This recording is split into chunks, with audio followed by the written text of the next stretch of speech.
ओंकारम अरिहंताणम तहेव सिद्धाणम आयरिवज्जायाणम लोयम मिया सब्ब साहूणम जय मंगल भूदाणम विमलानम नान दंसन्मयानम त्रैलोक्य सेहराणम नमो सया सब्ब सिद्धाणम। महावीर भगवान की जय। आचार्य प्रवर श्री महावीर कीर्ति जी महाराज की जय। परम पूज्य गणाधिपति गणधर आचार्य गुरुवर कुंतु सागर जी महाराज की जय। श्रीमद् जैन धर्म की जय। प्रज्ञाश्रमण आचार्य श्री देवनंद जी गुरुदेव की जय। सर्वप्रथम इस युग के अंतिम शासन नायक भगवान महावीर स्वामी एवं उनकी आराती आचार्य आर्ष परंपरा के कट्टर समर्थक परम पूज्य गणाधिपति गणधर आचार्य गुरुवर कुंतु सागर जी महाराज के श्री चरणों में अपना नमोस्तु निवेदित करते हुए आज के इस पावन प्रसंग में पूना शहर का सबसे प्राचीन प्रसिद्ध गंजपेट का लगभग 450 वर्ष प्राचीन मंदिर का नव निर्माण जीर्णोद्धार पूर्वक करके एक ऐतिहासिक कार्य पूना शहर में संपन्न हुआ है। इसके साथ ही पारस भवन में एवं जैनोदय सोसाइटी में भी नवीन मंदिर के निर्माण पूर्वक पंच कल्याणक में प्रतिष्ठित होने वाली भगवान मुनि सुव्रत पारसनाथ भगवान की भव्य दिव्य प्रतिमाएं वहाँ पर विराजमान की जाएंगी। ये परम सौभाग्य है मनुष्यों का और मनुष्यों में उन मनुष्यों का जिन्होंने जैन कुल प्राप्त किया है। जैन कुल में भी उन मनुष्यों का और भी अधिक सौभाग्य प्राप्त है जिन लोगों के लिए देव शास्त्र गुरु के प्रति अकाट श्रद्धा अकाट भक्ति एवं देव शास्त्र गुरु के प्रति जिनको समर्पण होता है वे बड़े सौभाग्य और भाग्यवान होते हैं। उनसे भी अधिक सौभाग्यवान वे लोग होंगे जो इस पंच कल्याणक प्रतिष्ठा महोत्सव में अपने तन मन धन को विनियोग करते हुए एक अच्छे पात्र बन करके आप जिनेंद्र भगवान की प्रतिष्ठा करेंगे। हम भगवान को आज तक हमने जन्म नहीं दिया, किंतु ये मनुष्य जन्म में वे लोग बड़े सौभाग्यशाली होते हैं जो लोग माता पिता बन करके भगवान को जन्म देने का सौभाग्य प्राप्त करते हैं। आपने अपने बच्चों को जन्म दिया होगा। एक बच्चे की या एक बच्ची की माँ बनने का तुमने भाग्य प्राप्त किया होगा। उस समय की खुशियाँ तुम्हारी कुछ और अलग होंगी। हो सकती है कि तुमने उस समय दुख के आंसू भी बहाए होंगे, किंतु आज इस अवसर पर तुम्हारे लिए साक्षात तीन लोक के नाथ जिनेंद्र प्रभु का देवादि देव का होने वाले भगवान का माँ बाप बनने का सौभाग्य प्राप्त हुआ है। और इस सौभाग्य को वही प्राप्त कर सकता है जिन्होंने खूब देव शास्त्र गुरु की भक्ति की होगी, मुनियों की सेवा की होगी, आहार दान भैयावृत्ति किया होगा, आहार विहार कराया होगा, जिन्होंने हमेशा परस्पर गुरु जीवा नाम के भाव रख करके एक दूसरे के सेवा के सहयोग के भाव जिन्होंने रखे हैं, वे लोग जिन्होंने देव पूजा गुरु पास्ती स्वाध्याय संयम तप और दान दिया है, जिन्होंने शील सदाचार का संयम का पालन किया होगा, जिन्होंने समाज सेवा में अपना समय दिया होगा, जिन्होंने बनते कोशिश तक अनेकों अनेकों तीर्थ यात्राएं संपन्न की होंगी, ऐसे महानुभाव ही 16 कर्ण भावनाओं को भले ही ना भाए पाए हों, किंतु 16 कर्ण भावनाओं को भाने वाली उन महान आत्माओं के जनक और जननी बनने का सौभाग्य प्राप्त करते हैं। ये आपके लिए बड़े सौभाग्य की बात होगी। सौधर्मिंद्र भी कोई सामान्य पात्र नहीं होता है। चाहे सौधर्मिंद्र हो, सची देवी हो, यज्ञ नायक हो, कुबेर हो, चक्रवर्ती हो, चाहे वो यजमान हो, चाहे वो ईशान इंद्र, सानत कुमार, महेंद्र आदि इंद्र हो, अथवा अष्ट कुमारिकाएं हो, अष्ट लोकांतिक देव हो, सौवर्ण सौभाग्यवती हो, भगवान को प्रथम आहार दान देने वाले हो, ये सभी के सभी महान भाग्यशाली पुण्यशाली जीव हैं। ऐसे पुण्यशाली बनने का अवसर उनके लिए ही प्राप्त होता है जो लोग निरंतर धर्म में, देव और गुरुओं में अकाट्य श्रद्धा रखते हुए जो निरंतर धर्म का पालन करते रहते हैं, गुरुओं की सेवा करते रहते हैं, उनके लिए आज ये परम सौभाग्यशाली अवसर यहाँ पर आपके लिए प्राप्त होगा। देखिए, किसी एक मंदिर की एक प्रतिमा का माँ बाप बनना अलग बात है। एक मंदिर एक प्रतिमा के सौधर्मिंद्र आदि बनना अलग बात है। आप एक नहीं 3 मंदिरों का एक साथ एट ए टाइम पंच कल्याणक करने जा रहे हैं। इस पंच कल्याणक में साधारण एक पाषाण को भगवान बनाने की ही प्रक्रिया नहीं, बल्कि इन चेतन आत्माओं को परमात्मा बनाने की प्रक्रिया होगी। इस अवसर पर एक इंसान भी भगवान बन सकेगा। यह पंच कल्याणक प्रतिष्ठा महोत्सव विधि नर से नारायण बनने की, मानव से महामानव बनने की एवं आत्मा से परमात्मा बनने की प्रक्रिया है। अभी तक आप लोग कहीं दूर दराज जाकर के पंच कल्याणक प्रतिष्ठा महोत्सव देखते थे, दर्शक बन करके देखते थे।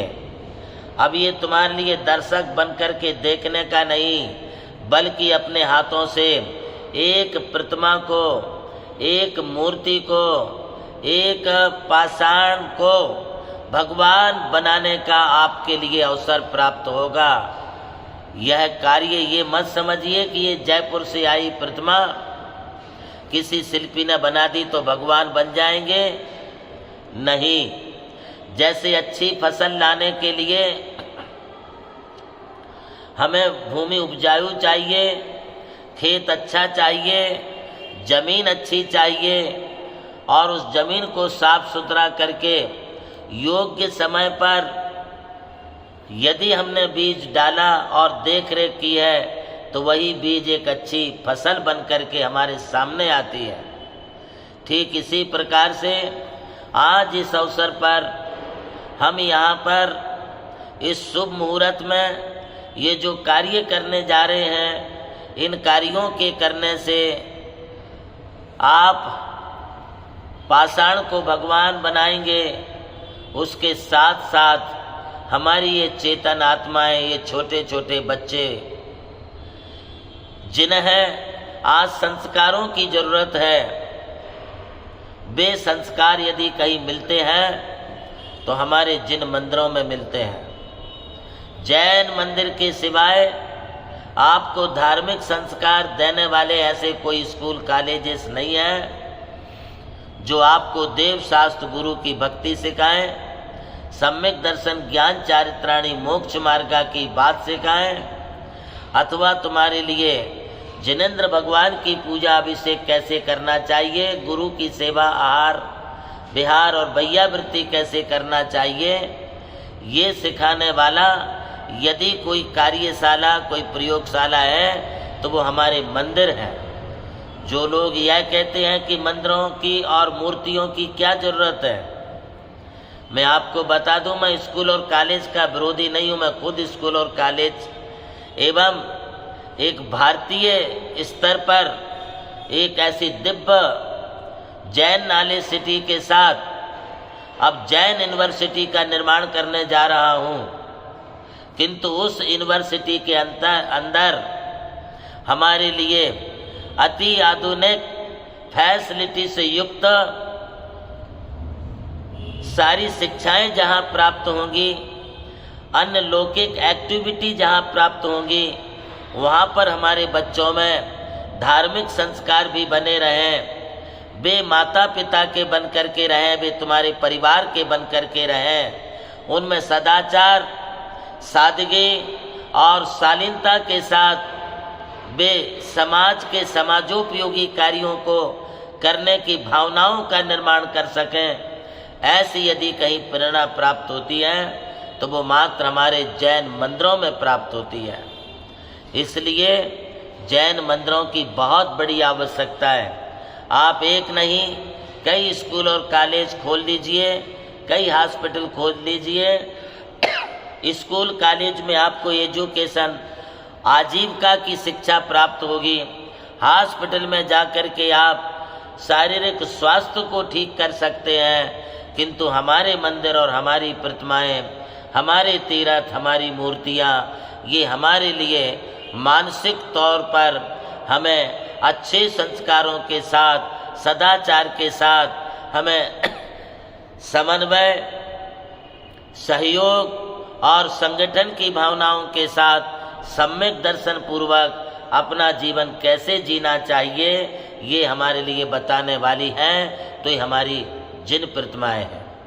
आज इन जिन प्रतिमाओं की पंच कल्याणक प्रतिष्ठा महोत्सव की ये सौगात प्रारंभ होने जा रही है, जिसमें आज कौन होगा वो भाग्यशाली जो अपनी इस मानव जन्म को सार्थक करने के लिए, अपने परिवार में पुण्य का भंडार भरने के लिए, अपने परिवार और समाज के साथ सभी के लिए मोक्ष मार्ग की ओर ले जाने की भावना को मन में बनाते हुए कौन भाग्यशाली होगा आज जो माता पिता बनने का सौभाग्य प्राप्त करेगा। भाई साहब, आप सब लोग बैठे हुए हैं, मुझे बहुत अच्छा लग रहा है। किंतु इस अवसर पर बैठे हुए इन 1000 लोगों में से कौन कौन भाग्यशाली हैं? बनना तो किसी पुण्यशाली को ही है, किंतु आज आप अपने भाग्य को तुम भी अपनाओ, आप भी अपनाओ, आगे बढ़ो, एक और कदम आगे बढ़ो। हो सकता है कि तुम्हारी किस्मत में, तुम्हारी तकदीर में ये माता पिता बनने का, ये सौधर्मिंद्र बनने का, ये यजमान यज्ञ नायक बनने का, ये चक्रवर्ती कुबेर बनने का, ये ईशान इंद्र सानत कुमार महेंद्र इंद्र बनने का, अथवा जो तुम्हारी बच्चियां हैं, इन बच्चियों को अपना आगामी जीवन अत्यंत उज्जवल, यशस्वी और मंगलमय बने। क्योंकि आज की हमारी जो बच्चियां हैं, हमारी बालिकाएं हैं, यही हमारे भविष्य के शुभ संकेत है। यदि हमारे बेटे और बेटियां सही मार्ग पर चल रही हैं तो यही बेटे और बेटियां आगे चल कर के समाज का भवितव्य बनेंगी, भविष्य बनेंगी। इसलिए मैं आपको बार बार कह रहा हूं कि कोई भी घर में, कोई भी परिवार में ऐसा कोई बेटा और बेटी नहीं रहना चाहिए जो लोकांतिक देव अथवा अष्ट कुमारिकाएं, 56 कुमारिकाओं में अपना नाम ना लिखा पाए हों। जरूर नाम लिखिए। पैसा आज है, पैसा ये मत सोचना कि हमारी कमाई का अंश है। तुम्हारी कमाई का अंश नहीं है, ये तुम्हारी पुण्याई का अंश है। कमाई करने वाले, मेहनत करने वाले, परिश्रम करने वाले तो लाखों करोड़ों पड़े हैं देश में, किंतु पैसा उनके लिए मिलता है जिनकी कमाई के साथ, जिनकी पुण्याई साथ देती है। आज आपका पुण्य जोर मार रहा होगा, इसलिए आपके पास यथेष्ट संपत्ति है, यथेष्ट वैभव है, कोई कमी नहीं है। यदि चंद पैसा खर्च करके हमारे लिए चक्रवर्ती, राजा महाराजा, सम्राट अथवा तीर्थंकर या इंद्रों जैसा पुण्य यदि तुम्हें चंद पैसा खर्च करके मिलता है, अवश्य कमाइए, अवश्य इस पुण्य का अवसर लीजिए। आप खुद भी इंद्र इंद्राणी बने, हर परिवार से बने, हर परिवार घर से लोकांतिक देव बनाए, इंद्र इंद्राणी बनाए, और हर परिवार में अपनी कन्याओं के लिए जिनकी उम्र 8 साल से लेकर के 20-22 साल तक की है, जब तक उनकी शादी नहीं हुई है, यदि तुम्हें तुम्हारा परिवार और तुम्हें होने वाले अपने अगले परिवार की सुरक्षा करनी है तो आज हमें अपनी बच्चियों के लिए अष्ट कन्याओं का रूप देना होगा। मैं इस अवसर पर उपस्थित समस्त जन समूह के लिए बहुत आग्रह पूर्वक कह रहा हूँ, ये अवसर बार बार नहीं आवे, ये अवसर आपके लिए बार बार नहीं आ सकता है। मैं बैठी हुई समाज से पूछता हूँ, क्या आपने इसके पहले जैनोदय में, पारस भवन में या गंजपेट के मंदिर में कोई पंच कल्याणक किया है? नहीं। आप सब, कुछ लोग यहाँ के पुराने स्थायिक लोग हैं, कुछ लोग अलग अलग शहरों से, गांवों से यहाँ पर आकर के एकत्रित हुए हैं। हमारी धर्म, हमारी संस्कृति, हमारी आस्था के केंद्र बिंदु इन मंदिरों का भविष्य जितना अच्छा होगा उतनी अच्छी हमारी समाज होगी। आपकी दिन दूनी रात चौगनी अभिवृद्धि होती रहे, इस मंगल भावना के साथ मैं आप सबको आशीर्वाद देते हुए यही कहूँगा कि हमारे बाल ब्रह्मचारी प्रतिष्ठाचार्य श्री अक्षय भैया जी के तत्वावधान में 5 मार्च से 9 मार्च 2025 तक विधि विधान पूर्वक जो पंच कल्याणक प्रतिष्ठा महोत्सव होने जा रहा है, एक ऐतिहासिक कार्यक्रम के साथ संपन्न होना चाहिए। मैं आ रहा हूँ, आप भी आइए। मैं भाग ले रहा हूँ, आप सब लोग भी भाग लीजिए। मुझे इस अवसर पर यह बताने और कहने में बड़ी प्रसन्नता हो रही है कि हमारे गंजपेट के मंदिर का जीर्णोद्धार करने का यह बीड़ा जो उठाया हमारी युवा कर्मठ कार्यकर्ताओं ने, जैसे हमारे श्री मनीष सेठ बड़जात्या, विनय जी चूड़ीवाल, शीतल जी लोहाड़े, स्वप्निल जी पाटनी, प्रशांत जी पांडे,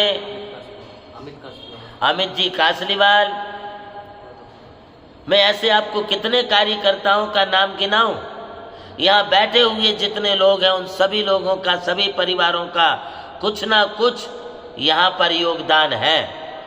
और इन लोगों ने जो मेहनत की, आप लोगों की मेहनत आज ये रंग ला रही है। इसलिए हमको घिसे पिटे तरीके से नहीं, समाज के लिए कुछ अच्छी सौगात मिले, अच्छी प्रेरणा मिले, इस भावना को लेकर के पंच कल्याणक प्रतिष्ठा महोत्सव हम सबके लिए करना है। 5 दिन के लिए आप अपने प्रतिष्ठान, अपने ऑफिस और अपने घर को, किचन को ताला लगा दीजिए। सिर्फ आपके घर में आपको जाना है सिर्फ सोने के लिए, नहाने के लिए, सोने के लिए। बाकी आपको सुबह से लेकर देर रात तक चाय पानी, नाश्ता, काफ़ी, दूध अथवा खाना पीना जो भी है सभी के लिए यहीं से प्राप्त होगा। अन्नदानम महादानम, भंडारा देना, अन्नदान करना भी बहुत बड़ा दान है और आहार दान देना भी बहुत बड़ा दान है। अपनी चंचला लक्ष्मी का उपयोग करिए, ये अवसर हमें द्वारा नहीं मिलेगा। एक बात ध्यान रखिए, आप लोगों के बाल सफ़ेद हो गए हैं, दांत चले गए हैं, शरीर काम नहीं देता है, चलते फिरते नहीं बनता है। अब तुम्हारा ये शरीर किसी काम का नहीं रहा। कदाचित यदि किसी सूखे पेड़ में पानी डाला जाए तो उसमें फिर भी हरे पत्ते आ सकते हैं, किंतु तुम्हारे इस वृद्ध शरीर में अब कुछ होने वाला नहीं है। या तो आप हमारी लाइन में आ जाओ, हमारे पास आ जाओ, या तो दीक्षा के लिए नारियल चढ़ाओ तो तुम्हारा कल्याण हो सकता है। घर में पड़े रहने से कल्याण नहीं होगा। अब यदि घर में हो तो इस उम्र में आखिरी एक और अवसर आपके लिए मिल रहा है और वो है यह पंच कल्याणक प्रतिष्ठा महोत्सव। इसे आप अवश्य लीजिए भाग और अवश्य इसमें सहभागी बनिए। मैं पुनः एक बार आज के इस पावन अवसर पर सबके लिए अपना आशीर्वाद दे करके अपने 2 शब्दों के लिए विराम देता हूँ। बोलिए पंच कल्याणक प्रतिष्ठा महोत्सव की आदिनाथ भगवान की, मुनि सुव्रत भगवान की, पारशुनाथ भगवान की, महावीर भगवान की, 24 तीर्थंकर गणधर भगवान की, 24 तीर्थंकर भगवान की, गणाधिपति गणधर आचार्य गुरुवर कुंतु सागर जी महाराज की, श्रीमद जैन धर्म की। आइए गुरुदेव की आइए हम प्रारंभ करते हैं आज की बोलियों का कार्यक्रम बड़े भक्ति भाव के साथ। आइए पधारिए और सभी लोग बोलियों में सहभाग लीजिए।